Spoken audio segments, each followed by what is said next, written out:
நிறைய கவர்மெண்ட்டும் சரி, இல்ல மக்கள் நிறைய பேர் விழிப்புணர்வு ஏங்க இந்த மாதிரிலாம் ஏமாத்துறாங்க அப்படிலாம் நமக்கு வந்து இன்ஸ்டால அது இதுல எல்லாம் கொடுக்குறாங்க. அவேர்னஸ் கொடுத்துட்டு தான் இருக்காங்க.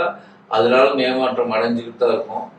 அப்போ இப்படி ஒரு ஸ்கேம் வந்து நான் கேள்விப்பட்டதில்லை. ஃபர்ஸ்ட் டைம் என்ன இப்படியா ஆமா அப்படின்னா அது ஒரு கடந்து நான் என்னன்னா அது ஒரு கதை யாரோ ஒரு ஏமாந்துட்டான் அப்படின்னு கடந்து போயிடலாம் அவ்வளவுதான்.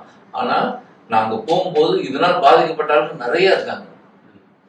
அப்போ ஒரு ஊர்ல இத்தனை பேர் இருக்கிறாங்கன்னா அப்ப எவ்வளவு பேர் எங்கெங்க நடந்திருக்கும். அப்ப இவங்களுக்குலாம் என்ன சொல்லுவோம், ஈஸியா சொல்லிருப்போம் படிப்பறிவு இல்லைன்னா ஏமாந்துடலாம் அப்படின்னு. படிப்பறிவு இல்லாத ஆட்களும்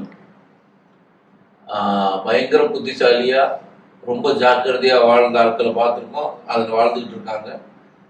படிச்ச ஆட்கள் முட்டாள்தனமா ஏமாந்ததையும் நம்ம பார்த்துருக்கோம். இது எல்லாமே நடந்திருக்கு. அப்போ இப்படியான ஒரு விஷயம் இருக்குல்ல, அது உணர்வு பூர்வமா அது இயல்பா நடிச்சு காட்டுறது ஒண்ணு இருக்குல்ல, அது அவங்களுக்கு ஈஸியா போய் செய்யும். இது மூலமா ஒரு சில விழிப்புணர்வுகள் ஏற்படும் அப்படின்னு நான் நம்புறேன். அதனால நீங்க வந்து ஒரு நல்ல விஷயத்த நல்ல ஒரு மெசேஜா ஒரு நல்ல திரைப்படத்தை நீங்க வந்து நேர தியேட்டர்ல வந்து பார்த்து எங்க டீமுக்கு ஆதரவு கொடுத்தீங்கன்னா ரொம்ப சந்தோஷமா இருக்கும். இது மாதிரி நிறைய திரைப்படங்கள் வந்து வெளியில வரும்.